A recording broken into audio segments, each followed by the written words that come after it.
Bom dia, alunos e alunas do Colégio Militar de Brasília.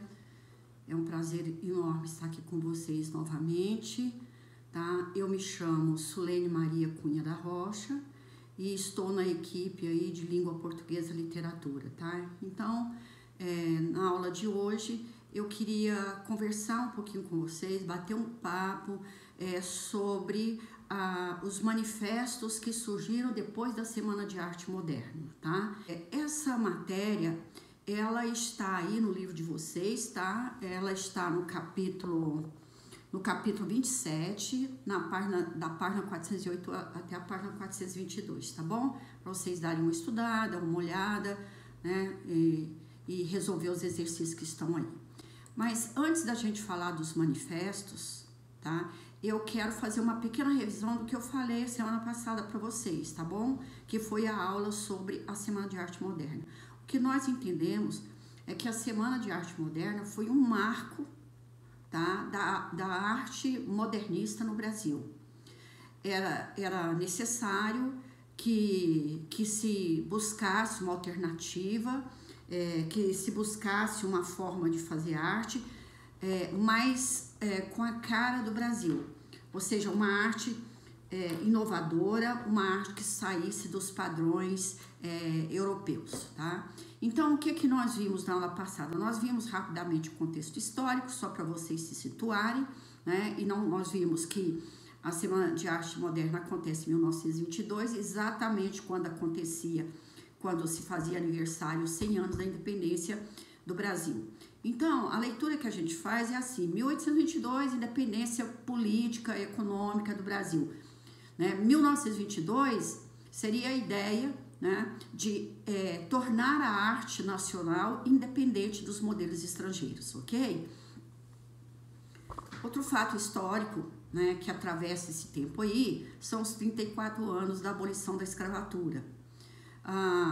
Também nós temos as oligarquias, a política do café com leite, crescia o número crescia a exportação do café, crescia a classe trabalhadora assalariada, chegava no Brasil os imigrantes italianos em São Paulo e os migrantes alemães no Sul, pessoas que vinham para trabalhar aqui nessa terra, né? E também nós temos como pano de fundo aí, no contexto histórico social, um pouco antes da Semana de Arte Moderna, as vanguardas europeias na arte, né? Então, as vanguardas, elas acabaram influenciando, sim, na arte desenvolvida no modernismo brasileiro. E depois eu vou explicar para vocês por quê, tá? Outro fato histórico é a quebra da Bolsa de Valores em Nova York em 1929. Bom, vamos falar um pouquinho das propostas da Semana de Arte Moderna para a gente revisar. A Semana de Arte Moderna, ela estava calcada num tripé, tá? E esse tripé tinha como hastes, primeiro, os modernistas queriam romper com a literatura tradicionalista, tá? Os modernistas queriam romper com a literatura acadêmica, queria romper com o elitismo da arte. Então, esse é o primeiro fato. O segundo seria a busca da consciência criadora nacional, ou seja, era necessário olhar o Brasil como um país diferente da Europa e, ao mesmo tempo, trazer para a discussão elementos e debates que poderia redescobrir a história do Brasil.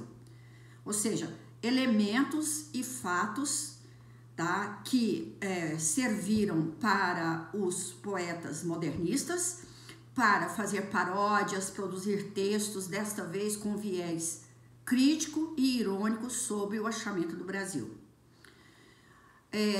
Aqui, por exemplo, eu poderia citar para vocês um livro do Oswald de Andrade chamado Pau-Brasil, tá? Que quando eu falar do manifesto Pau-Brasil, eu falo mais um pouquinho dessa obra dele, tá?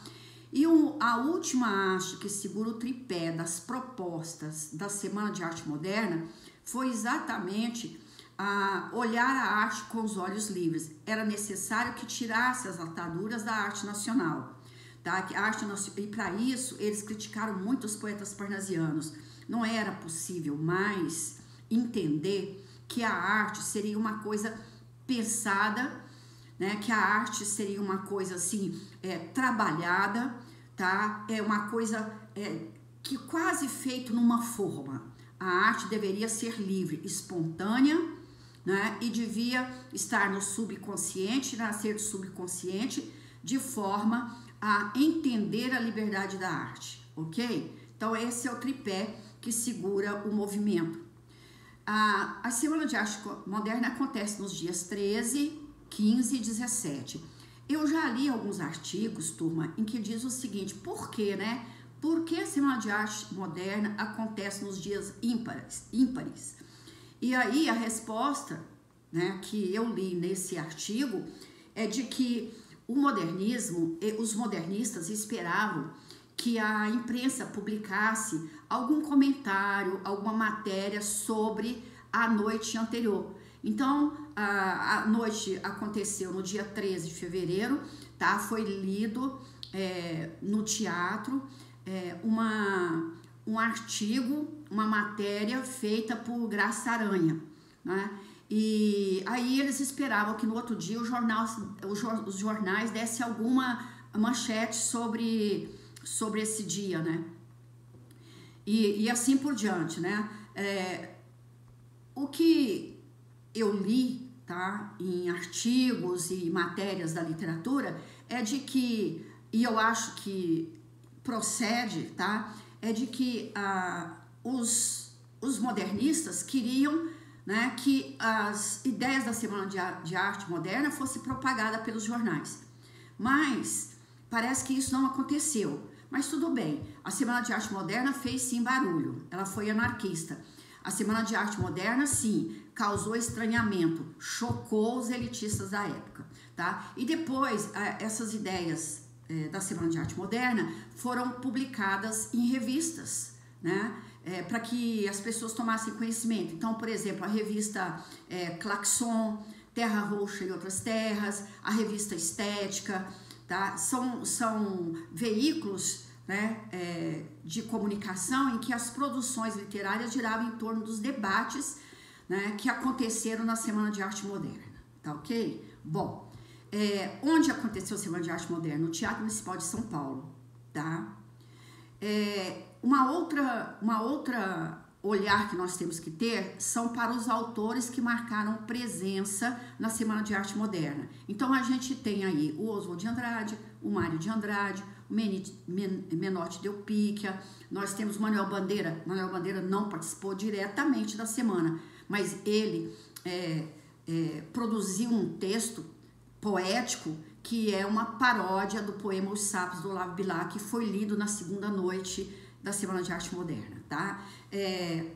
Na terceira noite houve a apresentação do Heitor Villa-Lobos, né, na música, que é um maestro erudito que traz um pouco essa visão do olhar brasileiro para dentro da música erudita.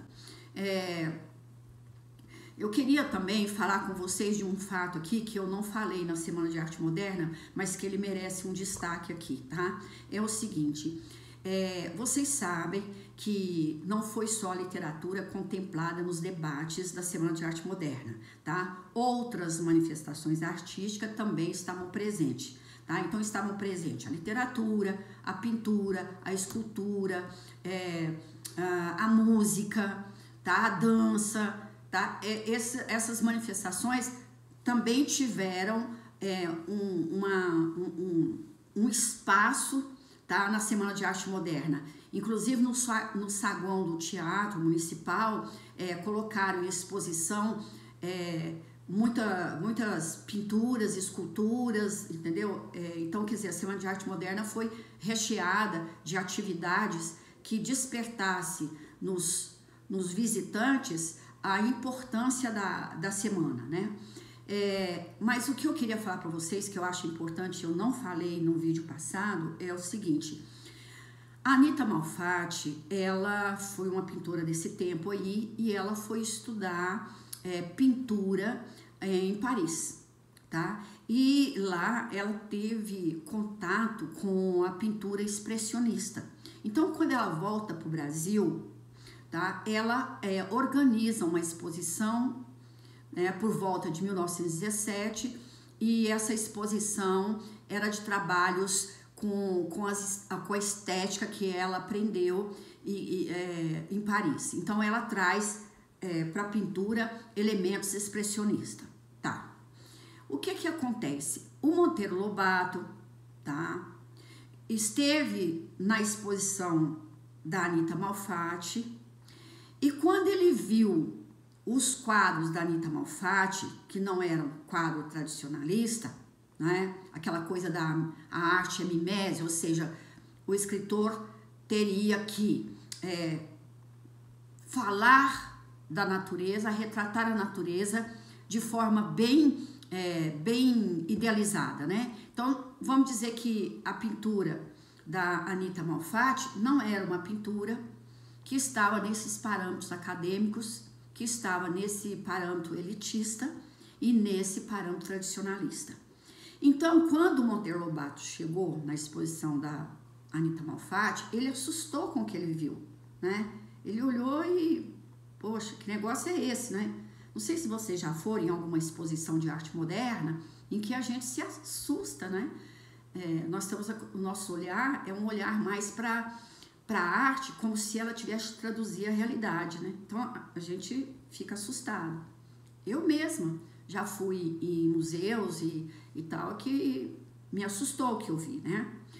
Mas, voltando aqui, o Monteiro Lobato causou no Monteiro Lobato, a exposição da Anita Malfatti, um estranhamento, não é?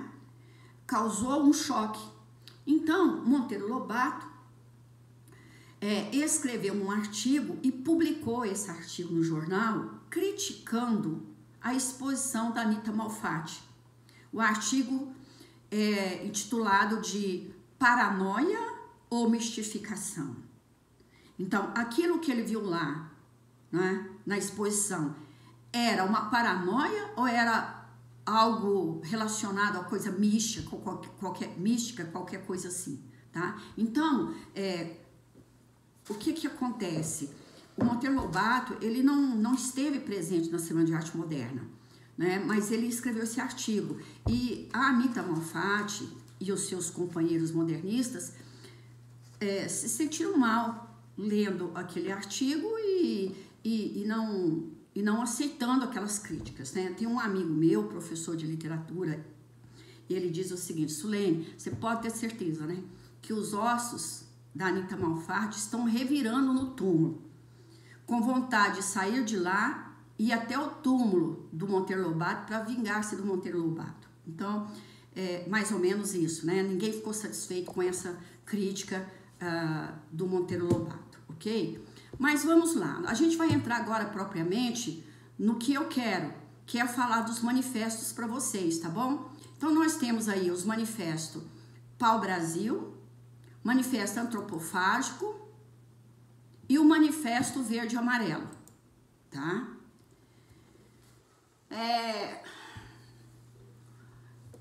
Pra gente entender o movimento, tanto o movimento Pau-Brasil quanto o movimento antropofágico foram liderados, tá, pelo Oswald de Andrade, tá?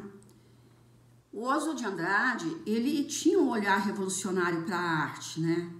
Ele foi um grande expoente aí da Semana de Arte Moderna, tá? Então, o Oswald de Andrade, ele trazia, né, esse olhar muito revoltoso. E aí ele faz dois manifestos, né, que são os manifestos Pau-Brasil e o manifesto antropofágico. Bom, o que propunha o manifesto Pau-Brasil? O manifesto Pau-Brasil propunha um olhar primitivista para a arte, tá? Então, era mais ou menos a ideia, tá, de que a poesia brasileira deveria ser uma poesia de exportação, porque até então a gente só copiava elementos europeus na nossa arte. A partir daí, né, o Movimento Pau-Brasil defendia a criação de uma poesia primitivista brasileira e que fosse uma poesia para ser exportada, porque bastava, né, a intromissão dos elementos europeus na nossa poesia. Uma outra proposta do Movimento Pau-Brasil é do Oswald de Andrade, é a irreverência e a revolta contra a cultura acadêmica, contra a dominação cultural europeia do nosso país. Então, eles propunham uma arte primitivista, né? Uma arte construída com base na revisão crítica do nosso passado histórico, com uma revisão crítica do nosso passado cultural, tá? E uma aceitação dos contrastes da realidade brasileira. Então a ideia era, a terra Brasil é uma terra muito diferente da terra europeia.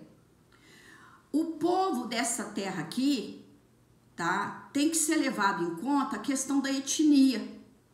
Esse homem brasileiro, ele é uma mistura de branco português, de índio e de negro.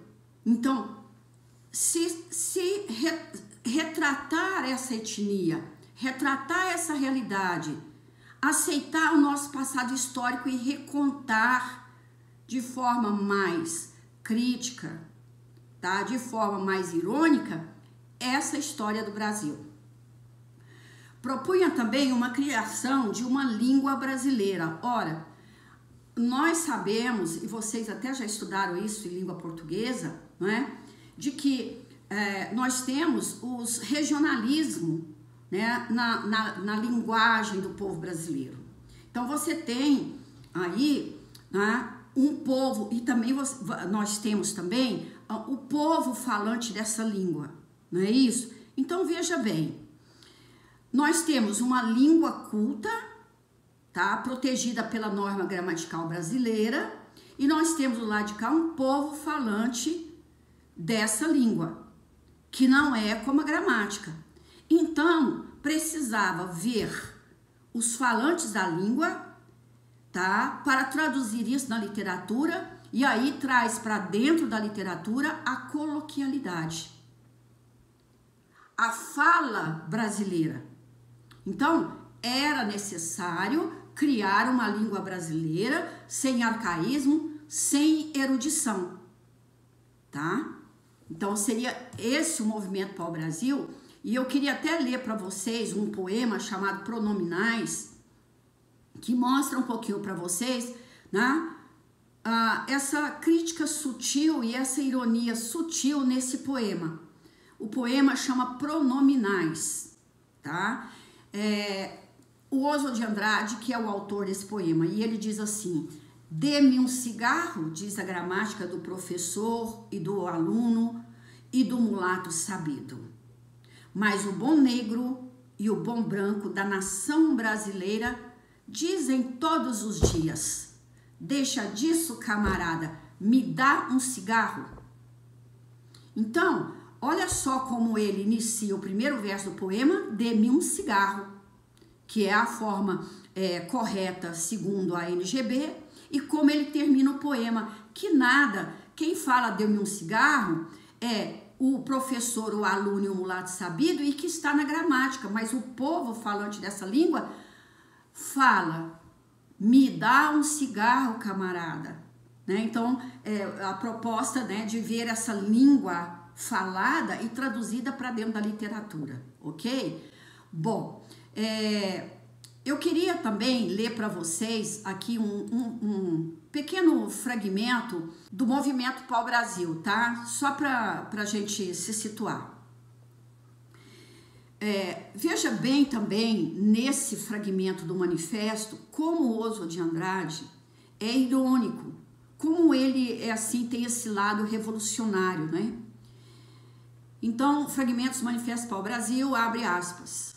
Toda a história bandeirante e a história comercial do Brasil. O lado doutor, o lado citações, o lado autores conhecidos. Comovente. Rui Barbosa, Uma Cartola na Senegâmbia. Tudo revertendo em riqueza. A riqueza dos bailes e das frases feitas. Olha as frases feitas aí, né? A riqueza dos bailes e das frases feitas. Negras de Jockey. Odaliscas no Catumbi. Falar difícil. Então, era elitista ao falar difícil, mas os modernistas não queriam isso, né? Os modernistas não pretendiam falar difícil, não pretendiam botar na sua literatura, tá, de maneira nenhuma, né, essa linguagem tão burilada, essa linguagem tão gramatical, tá bom? Bom, vamos lá, a gente vai ver agora um outro movimento chamado Movimento Verde Amarelo, tá? Esse movimento, ele foi liderado por Plínio Salgado, Menotti Del Picchia, Guilherme de Almeida e Cassiano Ricardo, ok? Bom, o movimento Verde Amarelo é um movimento que vai se opor, tá, ao movimento do Pau-Brasil. Ele vai se opor ao movimento Pau-Brasil, tá? Por quê?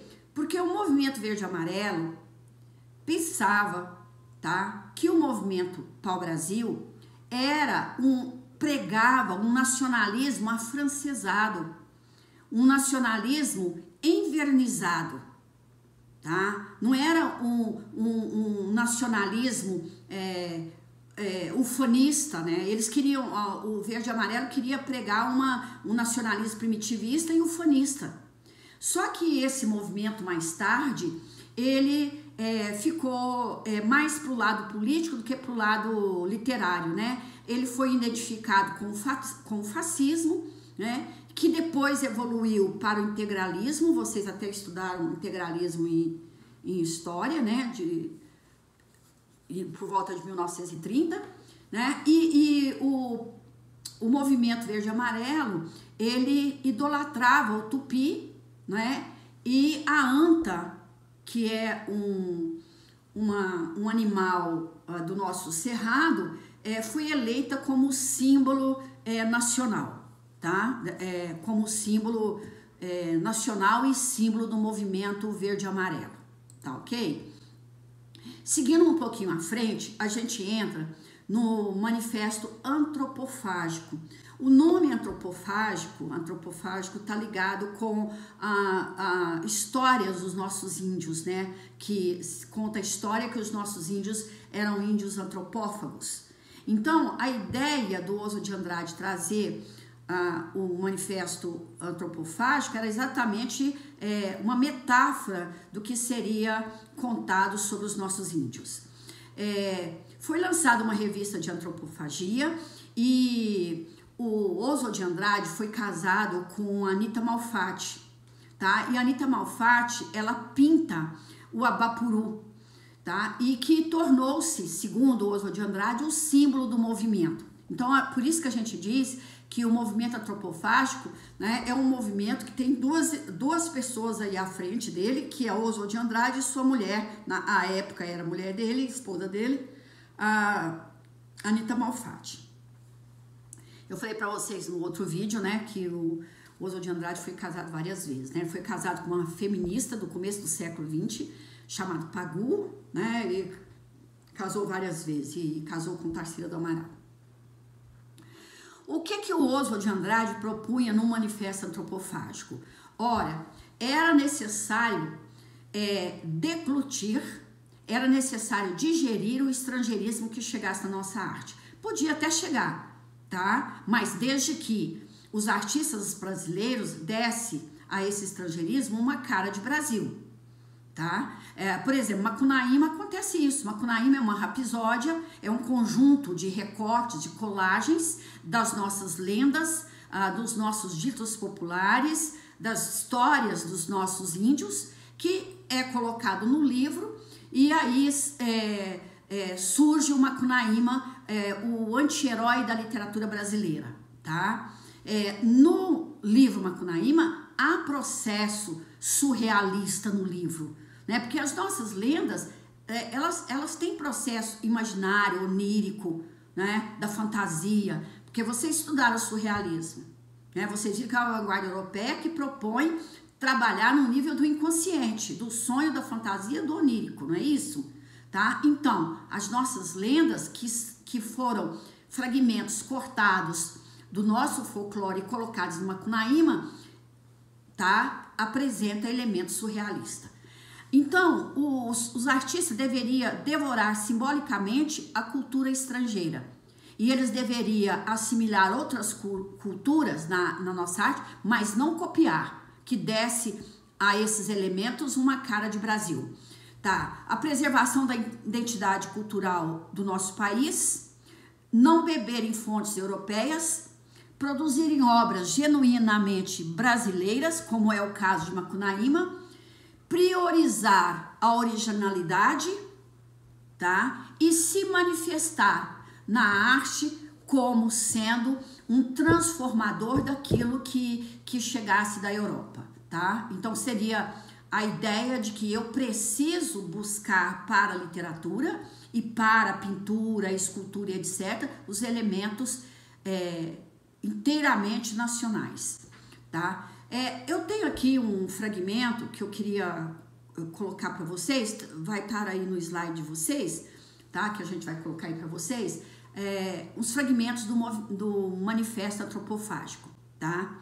Vou ler só 3 fragmentos, tá?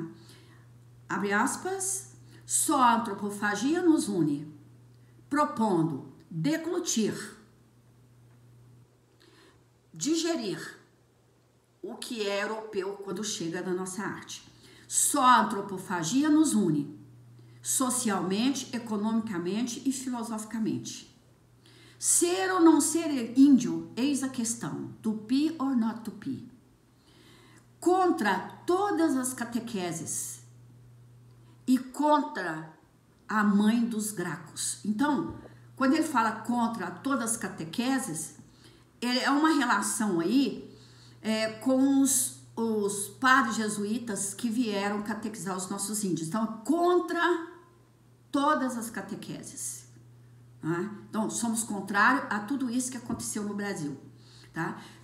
Vocês sabem que na Carta sobre o Achamento do Brasil, Pero Vaz de Caminha coloca lá, né, que aqui nessa terra recém-descoberta, que na verdade é recém-achada, né, recém-descoberta, tinha riquezas para o rei de Portugal. Primeira era explorar a terra conhecida, a terra descoberta, no caso seria os elementos materiais da nossa terra, e também propagar a fé cristã, né? Propagar a fé cristã aí seria exatamente essa ideia de catequizar os índios, tá ok?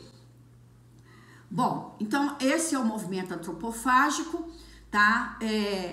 O Macunaíma, que é a obra que eu citei para vocês, ela é a síntese étnico-cultural na alegoria antropofágica, né? Eu comentei na aula passada, mas eu quero comentar aqui novamente com vocês. Em Macunaíma, como eu disse para vocês, há vários processos surrealistas, né? E um deles que trabalha 2 aspectos, não só a influência surrealista que chega no Brasil e transformada em elementos brasileiros, nacionais, como também, por exemplo, a gente ter aí a relação da literatura com explicar a etnia do povo brasileiro. Então, no livro Macunaíma, tem no capítulo 5, tem uma passagem que diz o seguinte, que Macunaíma, né, o grande aventureiro, o anti-herói da literatura brasileira, ele, passando por um lugar, ele viu uma grande lagoa, né? Conta a história que essa lagoa, ela era uma lagoa encantada e que ali tinha, que aquela lagoa foi deixada pelas marcas de um grande gigante, tá? Então, o Macunaíma pulou então nessa lagoa e tomou banho. E aí ele saiu branquinho, tá? De cabelos louros e olhos azuis, que nem parecia ser da tribo Tapaiumas, tá? Bom, o irmão dele vendo que o Macunaíma tomou banho ali, imediatamente ele também quis tomar banho, mas a água já estava meio suja, porque Macunaíma havia tomado banho ali, então a água estava meio suja, e aí o irmão saiu, não branco como o Macunaíma, mas ele saiu da cor de bronze novo, tá? E o outro irmão mais novo também vendo que ele podia fazer uso daquela lagoa e sair, né, com uma cor diferente, ele vai para a lagoa, mas aí já tinha pouca água, a água já estava suja, e aí ele só botou as mãos, né, na lagoa e os pés. Então ele sai dali negro, com as palmas das mãos e a sola dos pés brancas. Então, eu queria só para a gente terminar dizer para vocês o seguinte: veja nesse capítulo 5 do Macunaíma como a questão da etnia está sendo apresentada, né? De como o Macunaíma queria ser branquinho, um louro dos olhos azuis para conquistar as índias da sua tribo, né? E como os irmãos também queriam mudar de cor e que eles entraram e não conseguiram. Então você tem nesse momento aí um grande debate, tá? Sobre a etnia da raça brasileira. Tá? E um outro grande debate, é necessário reconhecer isso para fazer arte nacional, tá? Por outro lado, né, você tem aí o processo surrealista, tá? São processos da vanguarda europeia que chega na nossa arte, né, mas Mário de Andrade transforma isso em elemento nacional, ok? Turma, eu e os meus colegas, né, da equipe de Língua e Literatura, estamos à disposição de vocês para perguntas, né, informações e orientações, tá bom? Eu quero que vocês sejam muito felizes, que vocês se deem bem nos estudos de vocês, porque 2021, não sei se vocês já perceberam, mas está passando assim muito rápido, tá? Então vamos lá, gente, 2021, né, nas nossas mãos, pra gente vencer aí, tá? Um grande abraço para todos vocês e até a próxima aula. Beijo!